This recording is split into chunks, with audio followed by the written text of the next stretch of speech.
নমস্কার, খবর দিনভর নিয়ে আপনাদের সাথে রয়েছি আমি প্রিয়াঙ্কা। আমরা জানি যে টলিপাড়া জট আরো জটিলতা বাড়ছে। আজ স্তব্ধ ছিল টলিপাড়া। রাহুলের পাশে দাঁড়িয়ে কর্মবিরতি পরিচালকদের। আজ থেকে কর্মবিরতিতে পরিচালকরা। সিনেমা, সিরিয়াল, ওটিটির শুটিং বন্ধ টলিপাড়ায়। এবং আপনাদের জানিয়ে রাখি, আজ থেকে যেমন কর্মবিরতি শুরু করেছেন পরিচালকরা, তেমন আগামীকালও কিন্তু স্তব্ধ থাকবে টলিপাড়া।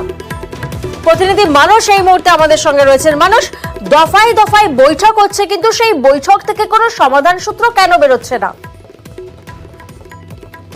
দেখো, বিগত দিনগুলিতে আমরা যেমন দেখেছি এবং আজকেও সকাল থেকে দেখলাম যে বিভিন্ন বৈঠক হলো, দফায় দফায় বৈঠক হলো, ফেডারেশনের বৈঠক হলো, আর্টিস্ট ফোরামের বৈঠক হলো এবং সর্বশেষ পরিচালকদের বৈঠক হলো। এই টেকনিক্যাল স্টুডিওতে কিন্তু কোনো সুরাহা বের হলো না। অর্থাৎ যে শুটিং জট যেই ছিল দাঁড়িয়ে, সেখানেই দাঁড়িয়ে রইলো। অর্থাৎ কোনো সমাধান সূত্র বেরোলো না। পরিচালকরা কিছুক্ষণ আগেই মিটিং করে বেরিয়ে এসে আমাদের সংবাদ মাধ্যমকে পরিষ্কার জানিয়ে দিলেন যে তারা কিন্তু আগামীকাল থেকেও অনির্দিষ্টকালের জন্য কর্মবিরতিতে থাকছেন। কবে তারা শুটিং ফ্লোরে ফিরবেন তারা কিন্তু এই মুহূর্তে জানাতে পারছেন না। তারা মধ্যস্থতাকারী কোনো ব্যক্তি বা সংস্থা বা কোনো নিরপেক্ষ পক্ষকে চাইছে, নিউট্রাল বডিকে চাইছে, যিনি সিনেমার শিল্পের সঙ্গে যুক্ত এবং যার আইন সম্পর্কে সম্যক ধারণা রয়েছে।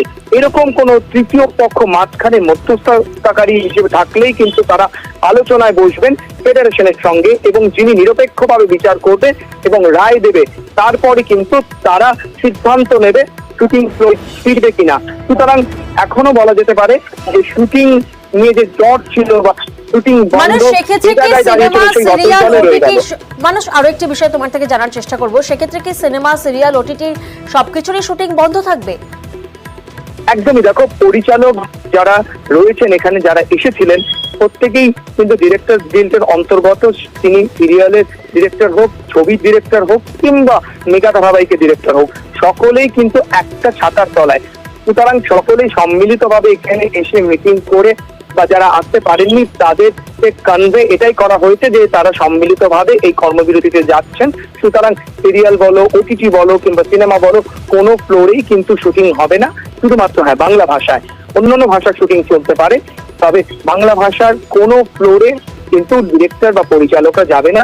সুতরাং কোনো ফ্লোরেই কিন্তু শুটিং হচ্ছে না। আগামীকালও অনির্দিষ্টকালের জন্য কিন্তু এই শুটিং বন্ধ বা এক অনিশ্চয়তার মুখে দাঁড়িয়ে এই টালিগঞ্জের শুটিং পাড়া। একেবারেই রাহুলের পাশে দাঁড়িয়ে কর্মবিরতি পরিচালকদের। পরিচালক রাহুল বিতর্কে আড়াআড়ি ভাগ চলেও আগামীকালও স্তব্ধ থাকবে টলিপাড়া।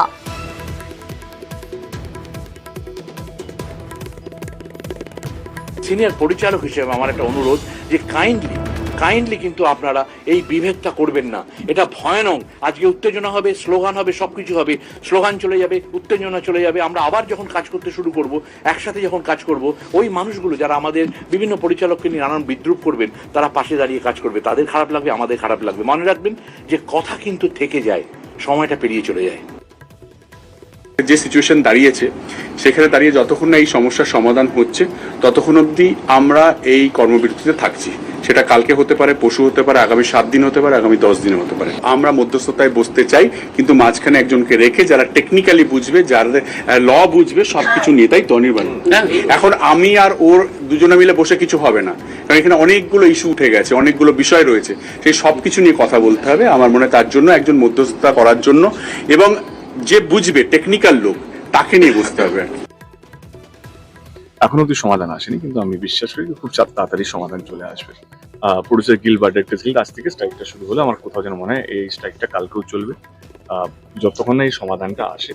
আমি এটুকু বলবো যে আমি চাই সমাধানটা তাড়াতাড়ি আসুক এবং সুস্থ একটা অ্যাটমসফিয়ার তৈরি হোক, যেখানে দুপক্ষই যেন সম্মানটা পায়। আমাদেরও দায়িত্বকে সবাইকে বাঁচানো, পরিষদেরকে বাঁচানো, যেন কাজের সংখ্যাটা বাড়ে, এটা নিয়েই চলছে। আমার কোথাও যেন মনে হয় কালকে দুপুর বা বিকেলের মধ্যে সমাধান হওয়া উচিত, না হলে দেখা যাবে। আলোচনা থেকে আমরা বেরিয়ে আসিনি, তাহলে আমরা কেন আলোচনা থেকে বেরিয়ে আসতে, তাহলে কেন তাকে ক্রিয়েটিভ প্রডিউসার হিসেবে মুম্বাদা এবং মাননীয় অরূপ বিশ্বাসের কথায় মেনে নিলাম? তাহলে আমরা তখনই বলে দিলাম না, আমরা ঢুকতে দেবো না।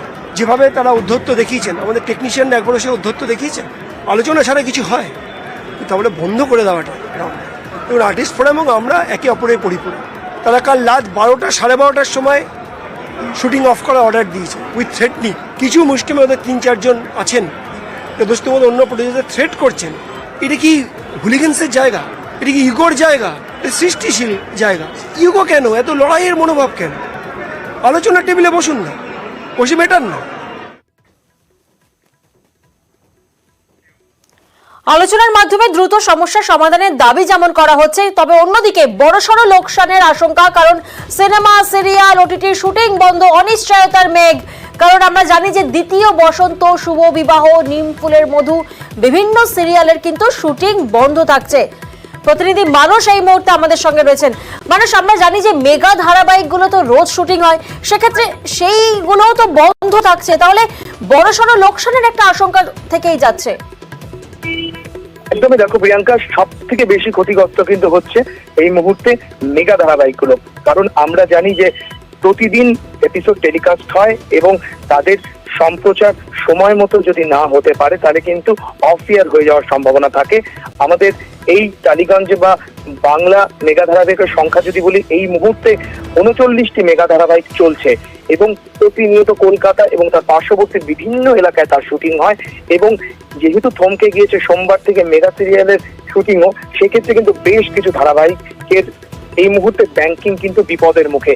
এবং যে সমস্ত সিরিয়ালগুলো এই মুহূর্তে বিপদ সীমার বলবো যে একেবারে দোরগোড়ায় দাঁড়িয়ে রয়েছে, কারণ তাদের হয়তো 2 বা 3টে এপিসোডের বেশি শুটিং নেই। মানে বলতে পারি মিনিমাম এদের শুটিং রয়েছে 2 থেকে 3 এবং বোঝাই যাচ্ছে মানুষ। অন্যদিকে বারবার রেল দুর্ভোগে যাত্রীরা। গতকাল ডায়মন্ড হারবার লাইনে বিপত্তি। প্রতিদিন ট্রেন লেটের প্রতিবাদে আজ টিকিয়াপাড়ায় অবরোধ।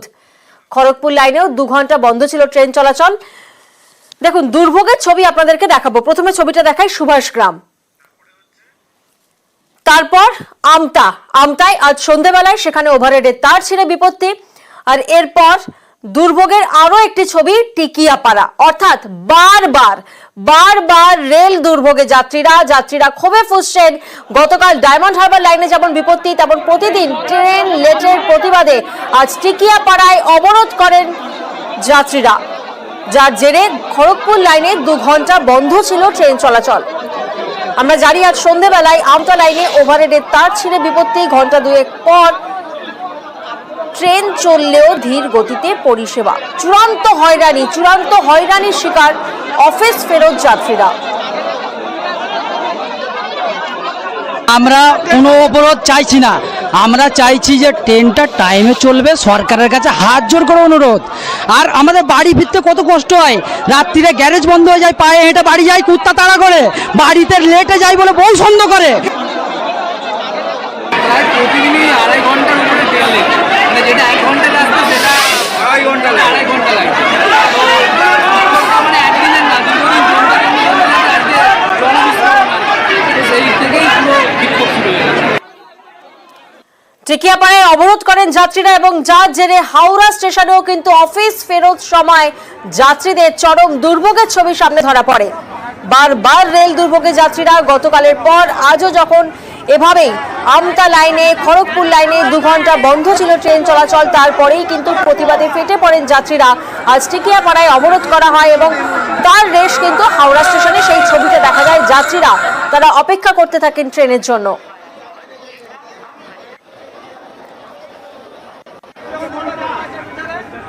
এবং টানা অবরোধ চলে, টানা বিক্ষোভ চলে, প্রতিবাদ দেখান যাত্রীরা। ঠিক ঘন্টা 2 পর ট্রেন চলাচল শুরু হয়, কিন্তু ধীর গতিতে ছিল ট্রেনের পরিষেবা। চূড়ান্ত হয়রানির ছবি সামনে ধরে আজ সন্ধ্যেবেলায় রেল দুর্ভোগে যাত্রীরা। একটা ছবি যেমন দেখাচ্ছি, তেমন অন্যদিকে দেখুন ঘন্টা 2 পর অবরোধ যখন ওঠে তখন ধীর গতিতে কিন্তু ট্রেন পরিষেবা থাকে।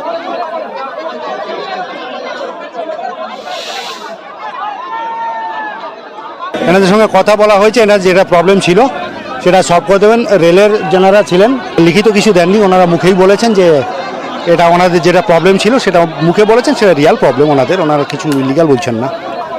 তো মোটামুটি আপাতত অবরোধ উঠেছে।